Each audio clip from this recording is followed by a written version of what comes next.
Hello students, welcome to दक्षिणा ई classroom. अपन start करते हैं पेपर 1 का डिस्कशन सिंगल चॉइस क्वेश्चंस से। तो फर्स्ट क्वेश्चन आपके पास क्या कहा गया है, integer part of ln x plus integer part of minus ln x। ठीक है, integer part of minus ln x इसकी बात करी गई थी। ठीक है, तो क्या हो जाता है, सिचुएशन क्या होती है, अगर मान लीजिए integer part of a plus integer part of minus a करना है तो this will be equal to -1। ठीक है, इफ ln x, ठीक है, if ln x is not an integer, ठीक है, और ये 0 हो जाएगा if ln x is integer. ठीक है, अगर ln x आपका इंटीजर है तो फिर ये 0, अदरवाइज ये -1 के बराबर रहेगा। तो आप देख लो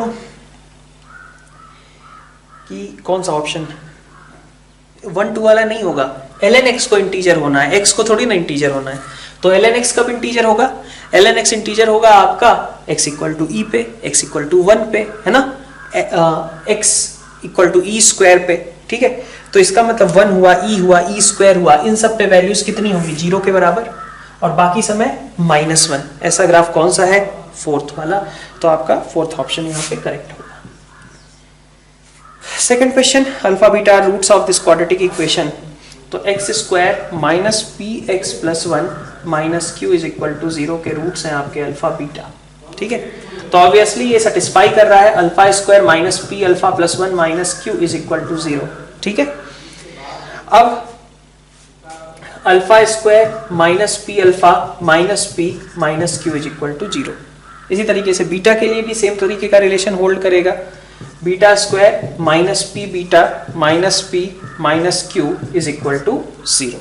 ठीक है, अब इन्हीं इंफॉर्मेशंस को आपको यूज भी करना है कि जैसे अगर आप देखें कि अल्फा बीटा का प्रोडक्ट कितना होगा तो it will be equal to minus P minus Q. Alpha plus beta कितना होगा तो आप देख सकते हो इट विल बी पी, है ना। ठीक है, इतनी चीज आपको निकालना क्या है, आपको निकालना है अल्फा प्लस 1 का होल स्क्वायर, और नीचे है आपके पास, अगर ऐसे ही लिख दें तो अल्फा प्लस 1 का whole square plus Q minus 1, और यहाँ पे बीटा प्लस 1 का whole square upon beta plus 1 का होल स्क्वायर और प्लस क्यू माइनस 1। ठीक है, अब इसको सॉल्व करना है। ठीक, अब ये पार्ट थोड़ा सा ट्रिकी था, एक तो पहले इसको इस तरीके से ब्रेक करना। अब अल्फा प्लस 1 और ये आपके पास क्यू माइनस 1 है। ठीक है, अब इसमें थोड़ा सा, अब यहाँ पे इंपॉर्टेंट है, अच्छा क्वेश्चन है ये, क्यों, क्योंकि अगर आप इन दोनों को ऐड करते हैं तो alpha plus beta plus alpha beta will be equal to minus Q होगा। 1 और ऐड कर दिया हमने दोनों साइड, तो alpha plus beta plus 1 plus alpha beta. ठीक है, तो ये आ गया 1 plus alpha 1 plus beta is equal to 1 minus Q. तो q माइनस 1 की जगह आप क्या रख सकते हो, minus 1 plus alpha 1 plus beta, ये रख सकते हो, q माइनस 1 की जगह रख दो। कितना आ जाएगा, अल्फा प्लस 1 का होल स्क्वायर, नीचे अल्फा प्लस 1 का whole square minus alpha plus 1 beta plus 1। कितना हो गया सिंप्लीफाई होके, अल्फा प्लस 1 कॉमन होकर के एक बार कर दिया जाएगा ऊपर, अल्फा प्लस 1, यहाँ बचेगा alpha plus 1 minus beta plus 1, मतलब ये आ गया इसके बराबर। तो सेम तरीके से जो दूसरे वाली टर्म है ये कैसी बन जाएगी, ये बन जाएगी आपकी beta plus 1 upon alpha minus beta, ये हो जाएगी बीटा प्लस 1 और अपॉन अल्फा माइनस बीटा। ठीक है, और दोनों का आपको करना क्या है, दोनों का आपको अच्छा बीटा प्लस 1 और ये आ जाएगा आपका बीटा माइनस अल्फा, है ना। ठीक है, बीटा प्लस 1 का होल स्क्वायर, बीटा प्लस 1 का होल स्क्वायर, क्यू माइनस 1 की जगह आपको ये पुट कर देना है। ठीक है, तो beta plus 1 upon beta minus alpha,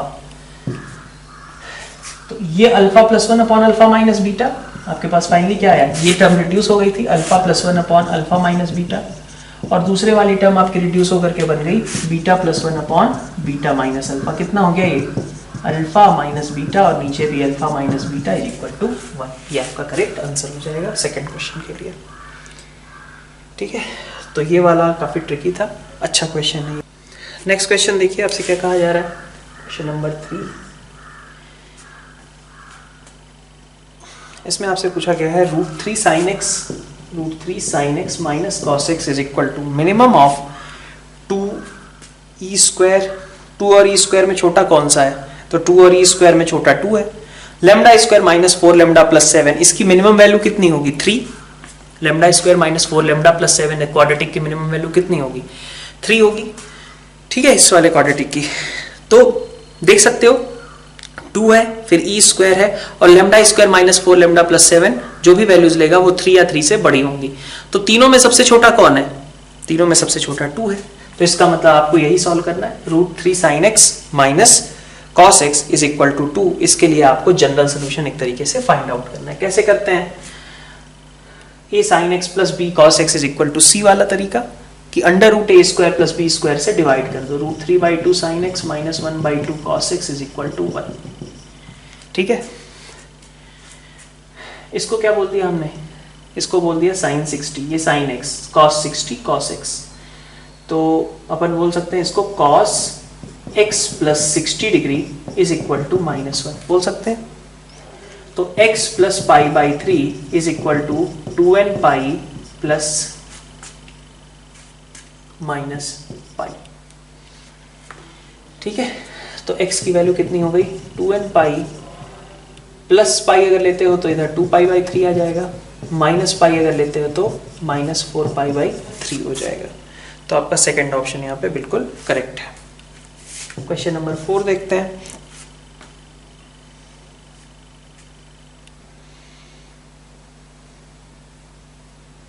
question number 4 में आपसे कहा जा रहा है summation over a³ into cos b minus c। ठीक है, इसकी बात की गई है। तो इसको मैंने क्या किया, a स्क्वायर एक a और into cos b minus c। ठीक है, तो इसको लिख सकते हैं a स्क्वायर 2r बाहर निकाल लो, साइन r इनफैक्ट बाहर निकालो, तो बचेगा क्या 2 sin a cos b minus c। ठीक है, साइन a की जगह क्या लिख दें, साइन b प्लस c लिख दें, तो r बाहर ले लो, a स्क्वायर 2 sin b plus c cos b minus c, तो sine 2b plus sine 2c। ठीक है, sign 2b plus sine 2c। तो ये बचेगा आपका r बाहर है, summation over a square, sine 2b को मैंने लिख दिया 2 sin b cos b, और इसको लिख दिया 2 sin c cos c। r को अंदर भेज दो, भेज सकते हैं। अब 2r sin b ने क्या बना लिया, 2r sin b ने बना लिया b cos b।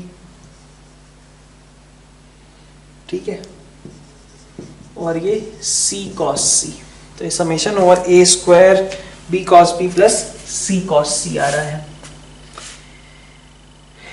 किस तरीके के फॉर्म में इसको कन्वर्ट करना है, चलो देखते हैं एक बार। सारे टर्म्स अगर लिखें, समेशन को एक्सपेंड किया। ठीक है, अभी तक तो क्या किया है हमने, कुछ खास नहीं। a था, a को पहले हमने 2r sin a बना दिया, sin a का sin b प्लस c लिख दिया, sin 2b plus sin 2c, r को फिर से अंदर भेज दिया। तो r को अंदर भेजा तो 2r sin b ने b बना लिया, 2r sin c ने c बना लिया। तो a स्क्वायर के साथ आ गया आपका b cos b plus c cos c, plus b square के साथ आ गया इसी तरीके से, b स्क्वायर के साथ क्या आ जाएगा, a cos a plus c cos c, और c स्क्वायर के साथ आ जाएगा, c स्क्वायर के साथ तुम्हारे पास a cos a plus b cos b। अब जरा तीनों को अगर ऐड करते हो तो क्या बनेगा, देखो a square b cos b, b square a cos a, इसको इसके साथ ऐड कर लो, तो a b कॉमन हो गया, बचा यहाँ पे a cos b plus b cos a।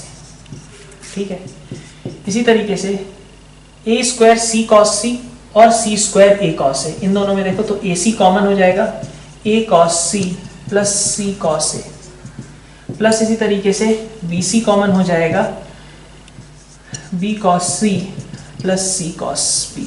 तो ये अब आपका ab, और ये प्रोजेक्शन फॉर्मूले से c हो गया, ac प्रोजेक्शन फॉर्मूले से b हो गया, bc प्रोजेक्शन फॉर्मूले से a हो गया, और तीनों का सम हो गया 3abc के बराबर। ठीक है, तो ये आपका क्वेश्चन नंबर 4। क्वेश्चन नंबर 5 देखिए, 5 में क्या बोला गया, a B square C cube a square b cube सी की पावर 4 ना, a B square C cube a square b cube सी की पावर 4 और a cube b raise to power 4 c raise to power 5, ये सभी कैसे हैं, ये सभी आपके एपी में है। तो आपके पास एक्सप्रेशन क्या आया, 2a स्क्वायर बी क्यूब सी की power 4 is equal to A B square C cube plus A cube B की पावर 4 सी की power 5। A B square C cube common है, यहां 1 बचेगा और यहां बचेगा आपका ए स्क्वायर और बी स्क्वायर और सी, ए क्यूब बी की पावर 4 था ना, ए क्यूब बी की पावर 4 सी की पावर 5।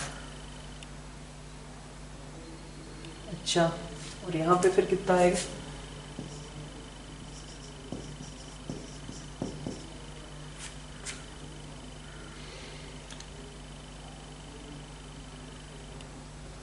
ए लिया तो इतना, अच्छा सॉरी सी क्यूब कॉमन ले रहे हैं ना, हाँ, तो ये इतना हो जाएगा। ठीक है, इससे देखो ये कट जा रहा है तो कितना आएगा, 2 बचेगा, ए एक बचा रह गया, एक बी बचा रह गया, एक सी बचा रह गया, is equal to 1 plus a square b square c square. तो अपन कह सकते हैं a square b square c square minus 2abc plus 1 is equal to 0, मतलब abc माइनस 1 का whole square is equal to 0, मतलब कि abc is equal to 1। abc की वैल्यू कितनी है, 1 के बराबर है। अब क्वेश्चन सीधा सीधा बन गया एएमजीएम का कि a plus b plus c by 3 will be greater than और equal to A b c raise to power 1/3, ये 1 हो गया। तो a plus b plus c की वैल्यू कितनी होगी, a plus b plus c की वैल्यू आपकी 3 से ज्यादा होगी, तो मिनिमम वैल्यू इसकी कितनी आ गई, 3 के बराबर ही आ गई। ठीक है, नेक्स्ट क्वेश्चन नंबर 6।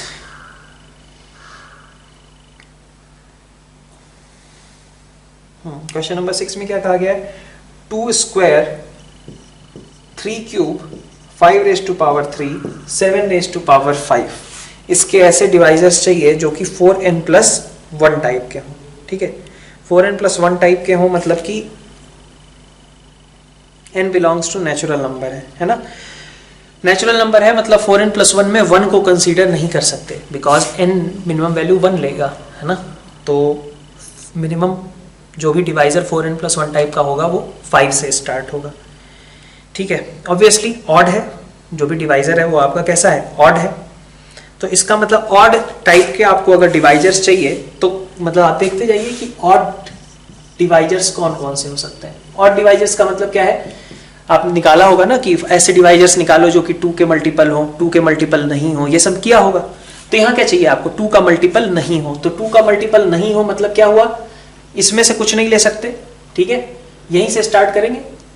तो देखिए किस तरीके से हम पावर्स को कलेक्ट कर सकते हैं कि 4n प्लस 1 टाइप का ही डिवाइजर बने। ऑब्वियसली नंबर कैसा है, ऑड है, 4n प्लस 1 जो भी है वो ऑड है। तो ऑड के लिए आप क्या करते हो, ऑब्वियसली 2 की पावर 0 ही ले सकते हैं, 2 की पावर और कुछ यूज नहीं कर सकते, अदरवाइज जो भी डिवाइजर्स बनेंगे वो कैसे बन जाएंगे, इवन बन जाएंगे। ठीक है, ठीक है, आपने वो क्वेश्चंस किए होंगे कि ऐसे नंबर्स निकालो जो इसके डिवाइजर हों और 5 से डिविजिबल हों, या फिर ऐसे डिवाइजर्स निकालो जो कि ऑड हों। ठीक है, तो उसी तरीके से हम थोड़ा और उसको थोड़ा सा और समझना पड़ेगा यहाँ कि 2 स्क्वायर है, तो 2 स्क्वायर है तो 2 में से तो हम कुछ भी नहीं ले सकते, अदरवाइज जो भी आपके पास डिवाइजर है वो कैसा हो जाएगा, इवन हो जाएगा। तो 2 की पावर 0 ही लेना पड़ेगा, नो चॉइस। 3 की पावर में देखें तो 3 की, अच्छा 5 की पावर देखो पहले, तो 2 के बाद 5 की हम लिख लेते हैं। तो 5 का कोई सा भी पावर लें, 5 की पावर 0 लिया, 5 की पावर 1 लिया, 5 की पावर 2, 5 की पावर 3, सभी कैसे होते हैं, 4n प्लस 1 टाइप के ही होते हैं। ठीक है, 5 की कोई भी पावर लो 4n प्लस 1 टाइप की ही होगी, है ना। तो 5 के लिए आपके पास चांसेस हैं इस तरीके के। फिर आपने कहा 3 के लिए क्या करें, तो यहां पे 3 और 7 का कॉम्बिनेशन थोड़ा सा बढ़िया है कि अगर 3 को तुम 3 की पावर में ऑड लेते हो तो 7 की पावर भी ऑड लेना पड़ेगा, क्योंकि तब जाकर के मल्टीप्लीकेशन बनेगा 4n प्लस 1 टाइप का। अगर 3 की पावर 1 लिया, 7 मतलब इवन, यहां पे ऑड यहां पे इवन ले लिया, तो देखो क्या बन जाएगा ये ये बन जाएगा 147, जो कि 4n+1 टाइप का नहीं है, 4n+3 टाइप का है। 3 स्क्वायर 7 की पावर 1 लिया तब भी 63 बन जाएगा, जो कि 4n+3 टाइप का है। आपको 4n+1 चाहिए, तो 4n+1 के लिए आपको यहां से क्या देखना पड़ेगा कि अगर 3 की पावर ऑड यूज करते हैं तो 7 की भी ऑड ही पावर्स यूज करनी पड़ेंगी। तो 3 की पावर ऑड लिया हमने, 3 की पावर 1, 3 की पावर 3, तो 7 की पावर भी आप ऑड ही लोगे। ठीक है, 7 की पावर भी आपको इस केस में ऑड ही लेनी पड़ेगी और आपके पास चॉइस नहीं है। ठीक, अच्छा इस तरीके से अगर यहां पे एक और देखो, अगर 3 की पावर इवन लेते हैं तो 7 की पावर भी आपको इवन लेनी पड़ेगी, क्योंकि यहां पे देखो कितना आएगा 441, ये भी 4n+1 टाइप का है। तो एक तरीका तो ये इस तरीके के हो गए, या फिर क्या होगा 2 की पावर 0 लिया तुमने, 5 की पावर ले ली तुमने, कुछ भी है ना, 3 की पावर में तुमने लिया या तो 0 या तो 2 या तो 0 या 2, ठीक है, इसके बियॉन्ड तो जा नहीं सकते। 7 की पावर में आपको लेना पड़ेगा 0, 2, 4 और बस इतना, ठीक है। तो कितने वेज हुए देखो, इसमें से चूज करने का एक ही तरीका था, यहां पे आपके पास 4 में से कोई भी ऑप्शन है, 1 into 4, ठीक है, 1 into 4 into 2, ठीक है, 3 के ये दोनों पावर्स चूज कर सकते हो, इसके आप ये तीनों पावर्स चूज कर सकते हो। तो 1 into 4 into 2 into 3, 24 तरीके हो गए, 1 into 4 into 2 into 3। इस तरीके से ऐसे भी 1 into 4 into 2 into 3, ऐसे भी 24 तरीके हो गए। तो 24 तरीके ऐसे वाले और 24 तरीके ये वाले, 48 टोटल वेज हुए। लेकिन 1 को हमें हटाना है, क्योंकि उसने क्या कहा है कि 4n+1 where n belongs to natural number, तो वो केस हम नहीं ले सकते जबकि हमने सब में से 0 0 चूज कर लिया, ठीक है, 0 0 चूज कर लिया, ये वाला केस हम नहीं ले सकते कि हमने यहाँ पे भी 0, यहाँ पे भी 0, यहाँ पे भी 0 वाला, यहाँ पे भी 0 वाला चूज कर लिया, तो उस एक केस को हमने हटा दिया। आपके पास 47 वेज होंगे। बहुत अच्छा सा क्वेश्चन है ये, ठीक है। 4n+1 किस तरीके से बन सकता है डिवाइजर, इसके बारे में बात की गई है। नेक्स्ट क्वेश्चन आपसे, क्वेश्चन नंबर 7 आपका आसान क्वेश्चन है। यहाँ पे आप देख सकते हो कि ABC जो ट्रायंगल है आपका वो कैसा है, ABC ट्रायंगल आपका इक्विलेटरल ट्रायंगल है ना, तीनों साइड्स उसकी कितनी है, 2 2 यूनिट्स की हैं, ट्रायंगल इक्विलेटरल हो गया। तो चाहे आप AIB कहो, ठीक है, चाहे AHB कहो, दोनों बराबर ही होंगे भाई, इक्विलेटरल है ना, तो इक्विलेटरल है तो सब कुछ सारे पॉइंट्स तो सेम ही हो गए, यही पॉइंट हो गया, I यही पॉइंट हो गया, H यही पॉइंट हो गया, B सॉरी I कहिए या फिर इसी को H कहिए, ठीक है। तो ABC ये है, तो AIB और AHB बराबर ही बात हुई, तो 2 टाइम्स ऑफ ट्रायंगल AIB हो गया ये, ठीक है। तो न्यूमरेटर हो गया एक तरीके से 2 times triangle AIB, divided by नीचे क्या है CIA, तो CIA भी उतना ही होगा, CIA और AIB बात तो बराबर ही है ना, इक्विलेटरल ट्रायंगल के लिए ये वाला एरिया बराबर ही होगा। तो आंसर कितना आ जाएगा, 2 नहीं था नीचे है ना, तो आंसर कितना आ जाएगा आपका 2:1, ठीक है। तो काफी इजी सा क्वेश्चन था ये। क्वेश्चन नंबर 8 में आपसे बोला गया कि coefficient of 1/x in expansion of 1 + x raise to power n into 1 + x raise to power n upon x की पावर n लिख सकते हैं। तो दिस इज बेसिकली 1 + x की पावर 2n अपॉन x की पावर n। क्या कहा जा रहा है, हमें निकालना है 1/x का कोफिशिएंट, ठीक है। तो आपको निकालना है इसमें 1/x मतलब x की पावर -1 का कोफिशिएंट। तो मैं कह सकता हूं कि 1 + x की पावर 2n में आपको बेसिकली निकालना है x की पावर n-1 का कोफिशिएंट, क्योंकि इसमें x की पावर n-1 आएगा, डिवाइडेड बाय x की पावर n करोगे तो ये बन जाएगा, ठीक है। तो आपको बेसिकली इसमें x की पावर n-1 का कोफिशिएंट निकालना है, जो कि क्या होगा 2nc n-1 के बराबर। तो इजी क्वेश्चन बिल्कुल। क्वेश्चन नंबर 9 पे जाते हैं। 9 में क्या कहा गया, number of 4 digit numbers of the form ABCD which satisfy 3 conditions. n आपका 2000 और 4000 के बीच में होना चाहिए, ठीक है, ओके, मल्टीपल ऑफ 3 भी होना चाहिए, ठीक है। और b छोटा है c से, और दोनों ही 2 और 4 के बीच में लाई करते हैं, ठीक है। ऐसा कुछ है ना, ये a हो गया, ये b हो गया, 4 डिजिट का नंबर ABCD, ठीक है। तो BC वाले पेयर के पास क्या चांसेस हैं? BC जो पेयर है वो आपका क्या हो सकता है? तो या तो 2 3 हो जाए, या तो 2 4 हो जाए, या तो 3 4 हो जाए। BC के पास यही चांसेस है कि BC, आप जो तीसरे वाली रिस्ट्रिक्शंस दे रखी है इसने, उसके बेसिस पे अगर देखें तो BC या तो 2 3 हो सकता है, या 2 4 हो सकता है, या 3 4 हो सकता है, बस यही चॉइसेस हैं, ठीक है। और आपके पास A की पोजीशन के बारे में क्या पता है कि A या तो 2 होगा, या तो A की वैल्यू 3 के बराबर हो पाएगी, ठीक है ना, क्योंकि A 4 तो हो नहीं सकता।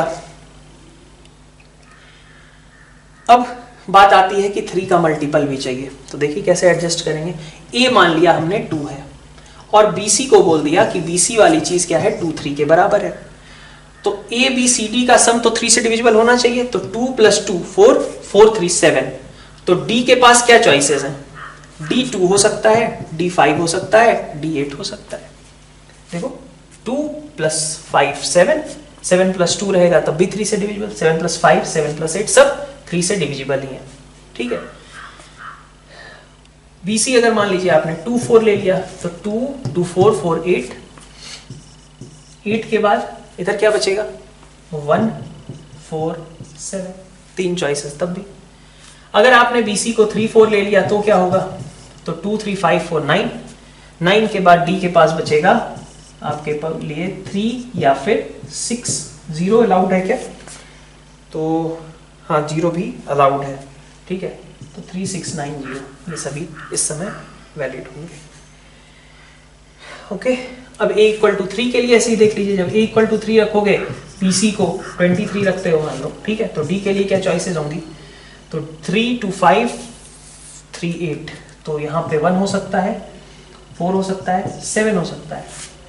अगर ये 24 हो गया तो 3 और 6 9, तो D के पास 3 6 9 0। और अगर ये 34 हो गया तो 10 हो गया, और 10 के बाद 2 5 8, ये पॉसिबिलिटीज होंगी, ठीक है। तो इस कॉम्बिनेशन के लिए 3 केसेस, इस कॉम्बिनेशन के लिए 3, तो 3 3 6 हो गए, 4 10, 4 10 और 3 13, 13 और 4 17, और 3 आपके पास टोटल 20 केसेस ऐसे बन जाएंगे क्वेश्चन नंबर 9 में, ठीक है। क्वेश्चन नंबर 10, क्वेश्चन नंबर 10 यहीं पे देख लेते हैं। क्वेश्चन नंबर 10 में क्या बोला गया है कि summation over r+2 upon r+1, summation over r+2 upon r+1 into NCR। तो यहाँ पे देखिए इसको क्या लिख सकते हो, ऐसा लिख सकते हैं इसको, और इनटू NCR, तो summation over NCR plus summation over NCR upon r+1, ठीक है।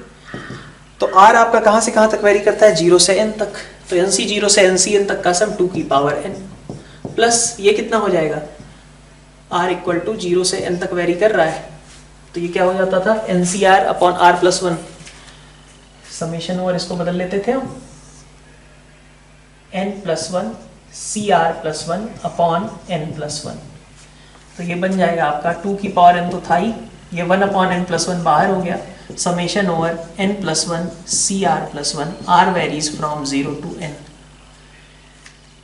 ठीक है। तो r को जब आप 0 से स्टार्ट करना है ना, तो 2 की पावर n तो यहाँ पे ठीक था, 1 अपॉन n+1 भी ठीक है, सारे टर्म्स होते तो सम होता 2 की पावर n+1, लेकिन एक टर्म नहीं है। ये स्टार्ट देखो कहां से हो रहा है, r = 0 रखोगे तो n+1 C1 से स्टार्ट हो रहा है, तो n+1 C0 नहीं था, ठीक है, बाकी सारे टर्म्स प्रेजेंट थे, ये इसका आंसर हो जाएगा। तो ये आपके सारे सिंगल चॉइस क्वेश्चंस रहे।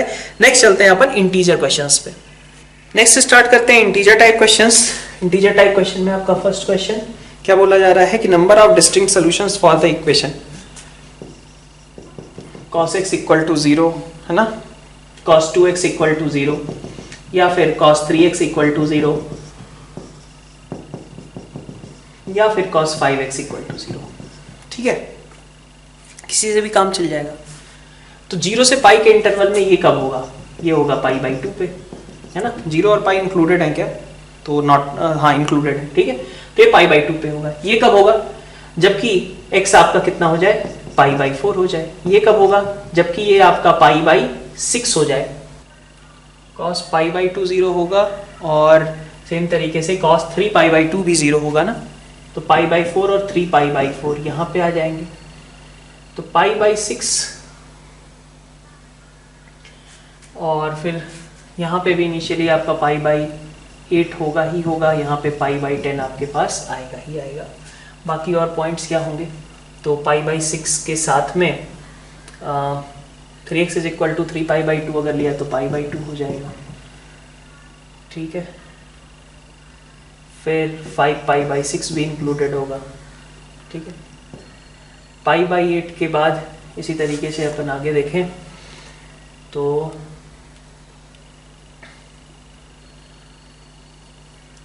पाई बाई 4 के गैप पे नेक्स्ट वाला, तो 3 पाई बाई 8, 5 पाई बाई 8 और 7 पाई बाई 8 हो जाएंगे।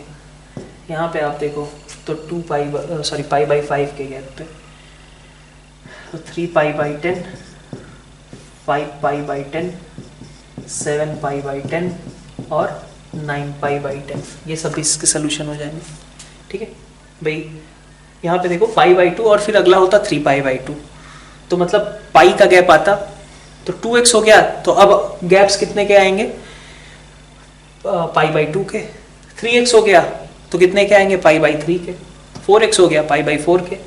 5x हो गया तो पाई बाई 5 के गैप्स पे रहेंगे। तो ये सारे वो पॉइंट्स हो गए जहाँ पे, अच्छा ये पाई बाई 2 है और ये 5 पाई बाई 10 है, ये देखना चाहिए कि मतलब दोनों चीज़ें सेम लिखी हुई हैं, तो दोनों को दो अलग अलग बार काउंट नहीं करेंगे, ठीक है। तो ये आपके डिस्टिंक्ट सॉल्यूशंस हो गए। फिर क्वेश्चन नंबर 2 देखते हैं इंटीजर टाइप में। तो slopes of side BC, CA and AP of all triangle ABC whose orthocentre is origin. अच्छा, स्लोप्स की बात की गई है, ऑर्थो सेंटर ओरिजिन है, ये ABC, तो ऑर्थो सेंटर आपका ओरिजिन है, ये H हो गया। तो साइड BC की स्लोप है आपकी -1, साइड CA की है -2 और साइड AB की है -3, ठीक है। Locus of centroid of triangle, अच्छा तो सेंट्रॉइड के बारे में हमें कमेंट करना है। तो अगर ये -1 स्लोप है तो इसकी स्लोप कितनी होगी, ठीक है, इसको मैं मान लेता हूं कुछ अल्फा, ठीक है, सॉरी 0 से पास करने वाली लाइन जिसका स्लोप 1 हो, ठीक है, ऐसा करते हैं। एडी लाइन की इक्वेशन लिखने की कोशिश करते हैं। एडी लाइन की इक्वेशन क्या हो जाएगी, 0 से पास करती है और स्लोप 1 है, तो y is equal to x, ठीक है, -1 पे परपेंडिकुलर लाइन। BE लाइन की स्लोप क्या है, BE लाइन की स्लोप होगी, अगर ये -2 स्लोप है तो ये 1/2 है, तो y is equal to half x। और CF लाइन की इक्वेशन क्या होगी, y is equal to 1/3x, ठीक है। तो ये अल्फा कॉमा अल्फा, ठीक है, ए वाला कोऑर्डिनेट कुछ इस तरीके का होगा, अल्फा अल्फा टाइप का।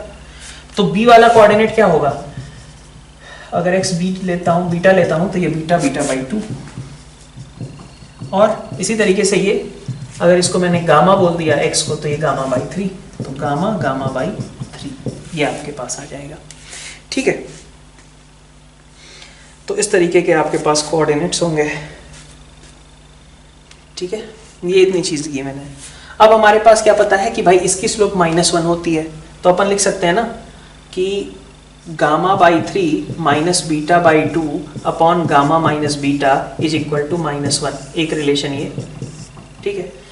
तो यहां से आपके पास आ गया gamma by 3 minus beta by 2 is equal to beta minus gamma, तो 4 gamma by 3 beta by 2, gamma और बीटा में एक रिलेशन आ गया आपका। ये इसको मैं फर्स्ट इक्वेशन इसको बोल देता हूँ, ठीक है। फिर ऐसे ही इन दोनों के बीच देखें तो gamma by 3 minus alpha upon gamma minus alpha is equal to -2, ठीक है। तो यहां से आपके पास आ गया gamma by 3 minus alpha is equal to 2 alpha minus 2 gamma. तो आपके पास आ जाएगा 7 gamma by 3 is equal to 3 alpha.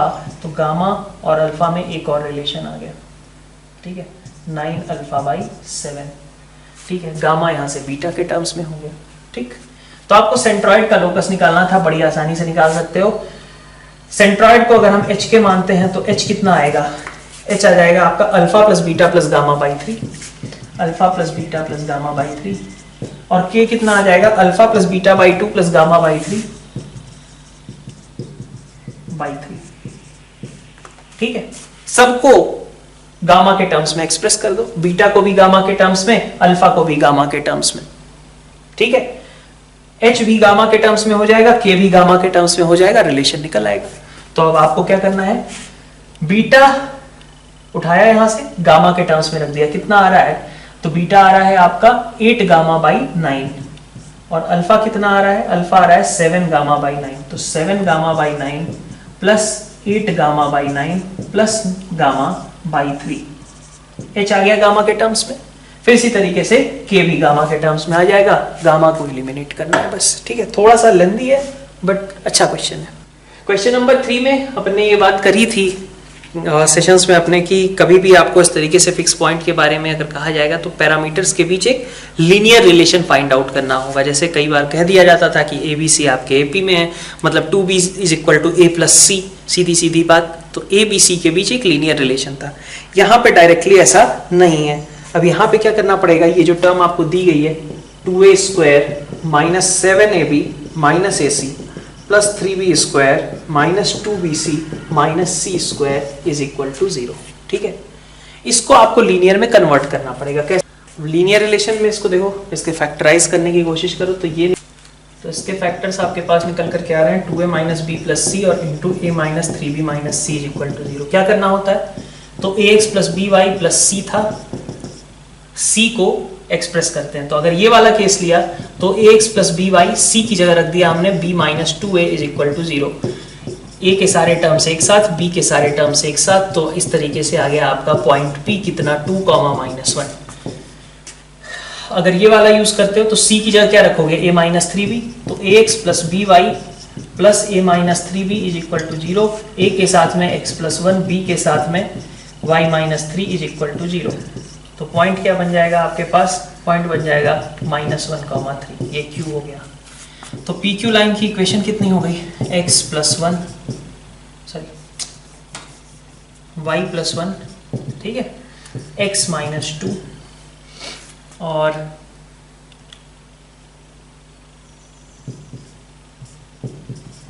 ये PQ लाइन की इक्वेशन हो गई। इसकी आपको ओरिजिन से लेंथ ऑफ परपेंडिकुलर इस पे मेजर करना था, ठीक है। तो फैक्टराइजेशन ही था, फैक्टराइजेशन करने में जो दिक्कत है, ठीक है, और ठीक ठाक दिक्कत है वो। क्वेश्चन नंबर 4 में देखिए क्या कहा गया है, नोट्स वाला क्वेश्चन है, r upon 1, 3, 5, 7 up to 2r plus 1। क्या लिख सकते हैं इसको, समेशन ओवर कराया हुआ क्वेश्चन है, नोट्स में आपने कर रखा है। 2r प्लस 1 माइनस 1 और यहाँ पे हाफ कर दिया, तो बचेगा क्या, 1, 3, 5, 7 अप टू 2r माइनस 1 होगा और इसके बाद में 2r प्लस 1 होगा, ठीक है। तो आप देखो एक बार इसको लिख लेता हूँ, और summation 2r plus 1 upon this, तो 2r plus 1 2r plus 1 cut गया, बचा क्या 1, 3, 5, 7 up to 2r minus 1 upon ये पूरा बचा रहेगा 1, 3, 5, 7 अप टू 2r प्लस 1, ठीक है। समेशन करते जाएं, तो समेशन करेंगे कि कहां से कहां तक करना है, n टर्म्स तक करना है, ठीक है। तो t1 जब लिखोगे t1, तो t1 में क्या आएगा, हाफ 1 अपॉन फर्स्ट टर्म 1, फिर आगे 3, 5, 7 आते, लेकिन लास्ट टर्म को भी क्या होना था, r इक्वल टू 1 रखोगे तो 1 ही होना था, तो 1 अपॉन 1, ठीक है, minus something 1 upon t2 1 upon 2 1 upon 2 रखोगे r की जगह पे, तो 1 से स्टार्ट होना है, 3 तक जाना है 2 के गैप पे, तो 1 इंटू 3 माइनस 1, 3, 5, ठीक, कट गया। ऐसे ही सभी कटते जाएंगे, तो आपके पास n टर्म्स का सम कितना आएगा, half 1 minus 1 upon 1, 3, 5 up to 2n plus 1। ये आपका करेक्ट आंसर हो जाएगा यहाँ पे इस क्वेश्चन में। क्वेश्चन नंबर 5 इंटीजर टाइप में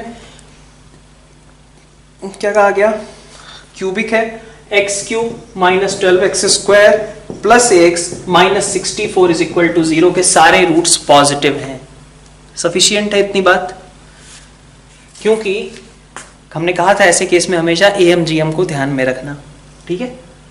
सारे रूट्स पॉजिटिव हैं, तो देख सकते हो कि अल्फा बीटा गामा डेल्टा अगर इसके रूट्स हैं तो उनका एम कितना है 12/4 3 के बराबर, और उनका जीएम कितना है, ठीक है,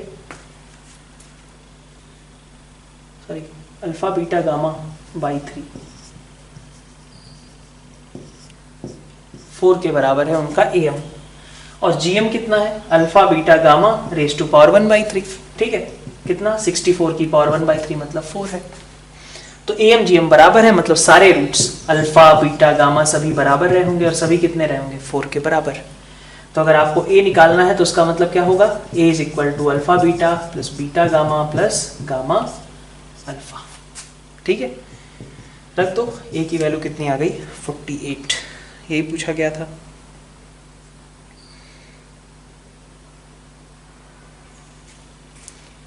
नेक्स्ट आपसे क्या पूछा जा रहा है क्वेश्चन नंबर 6 में, a cube plus b cube plus c cube upon sine cube a plus sine cube b plus sine cube c कितना होता है ये, ए की जगह 2r साइन ए रख दो, बी की जगह 2r साइन बी, सी की जगह 2r साइन बी, तो this comes out as 2r का होल क्यूब, जो कि गिवन है आपका 27, तो r की वैल्यू कितनी हो गई 3/2 के बराबर हो गई, ठीक है। इतना r आपका 3/2 है, तो a कितना हो गया 2r साइन ए, मतलब r की जगह 3/2 रख दें तो a is equal to 3 sine a, तो इसका मतलब ये मैक्सिमम वैल्यू कितनी ले सकता है 3 ले सकता है। नेक्स्ट जो क्वेश्चन है आपका x² माइनस 11x प्लस 30 है ना, x² minus 11x plus 30 raise to power x² minus 9x plus 18। Directly अगर आप इसको करने जाएंगे तो अपने अटक जाएंगे, ठीक है। आपको सबसे पहले समझना होगा कि ये चीज कब क्रिएट हो सकती है कि बेस और पावर को इंटरचेंज कर दे रहे हैं तब भी हमारे ऊपर कोई इफेक्ट नहीं आ रहा, मतलब a की power b is equal to b की पावर a और b के कौन से ऐसे इंटीजर पॉजिटिव वैल्यूज होते हैं जबकि a की पावर b और b की पावर a बराबर हो जाए। सिर्फ एक केस है, कौन सा 2 की पावर 4 इज इक्वल टू 4 की पावर 2, सिर्फ एक ही ऐसा केस है जबकि ऐसा पॉसिबल होगा। इंटीजर कह दिया गया है इसलिए, तो x² माइनस 11x प्लस 30 2 हो जाए और x² माइनस 9x प्लस 18 आपका 4 हो जाए, या फिर वाइस वर्सा ये 4 हो जाए और ये 2 हो जाए, ठीक है। तो यहां पे देखो अगर ये वाला केस लेते हैं हम तो यहां से क्या आएगा 7 4, ठीक है, यहां से रूट्स मिल रहे हैं 7 4 और यहां से क्या मिल रहे हैं 7 2, तो इस केस में आपको 7 दिख रहा है सोल्यूशन, ठीक है। अगर आप इस केस को लोगे तो x² minus 11x plus 30 is equal to 4, यहां से आपको x इंटीजर वगैरह नहीं मिलेगा, तो इसका मतलब x इज इक्वल टू 7 ही केवल एक ऐसा केस है जबकि आपके पास सोल्यूशन एग्जिस्ट करेगा इस इक्वेशन का। जो 8th क्वेश्चन दिया हुआ है क्या बोला गया, angle C is equal to 2 times angle A, तो अगर एंगल A को अपन थीटा मान लेते हैं तो एंगल C आपका हो गया 2 थीटा और एंगल B हो गया आपका 180 minus A plus C, 180 minus 3 theta, ठीक है। साइन रूल अप्लाई करें तो 49 divided by sine A is equal to, दूसरी साइड है 72 divided by sine 180 minus 3 theta is equal to C, तीसरी साइड है अपॉन साइन 2 थीटा। तो आपके पास एक इक्वेशन ये बनी कि 49 by sine theta is equal to 72 by sine 3 theta is equal to C upon sine 2 theta. ये आपके पास एक रिलेशन बन गया, ठीक है। अब इसको सॉल्व कर लेते हैं, तो 49 साइन 3 थीटा का formula 3 sine minus 4 sine cube upon sine is equal to 72, तो 49 के साथ आ गया 3 minus 4 sine square is equal to 72, है ना। तो 75 upon 196 is equal to sine square theta, क्या आ रहा है क्या 49 इंटू 3 147 -70 to 75 हो गया upon 196 is equal to sine square theta. ठीक है, तो हमें निकालना क्या है वैसे क्वेश्चन के अंदर, सी निकालना है। ठीक है, तो यहाँ से निकाल सकते हैं कि सी कितना होगा, फर्स्ट और थर्ड को कंपेयर करिए तो कितना आ जाएगा 49 into sine 2 theta upon sine theta, तो this is equal to 98 cos theta. ठीक है, साइन स्क्वायर थीटा आपको पता है, कॉस थीटा अब आपको निकालना है, तो 98 into under root 1 minus 75 by 196 यही होगा कॉस थीटा। तो 121 अपॉन 196, तो ये आ गया 11 बाई 14, सो दिस इज 77। तो आंसर कितना होगा इसका, 77 हो जाएगा, सी वाली लेंथ जो है आपकी। तो ये हमारा पेपर 1 का डिस्कशन एंड हुआ। पेपर 1 हमारा कंपैरेटिवली टफ है, पेपर 2 काफ़ी कंपैरेटिवली इजी था। पेपर 1 में अगर देखें तो इसमें भी मेनली आपके जो क्वेश्चंस थे, चाहे सिंगल चॉइस क्वेश्चंस में से कहें या फिर ये इंटीजर्स, तो दोनों ही सेक्शंस में आपके टफ सवाल काफ़ी सारे थे। पेपर 2 आपका कंपैरेटिवली काफ़ी इजी साइड पे था। तो वही है, दोनों पेपर्स मिला करके ओवरऑल पेपर को मॉडरेट टू टफ में रेट किया जाएगा।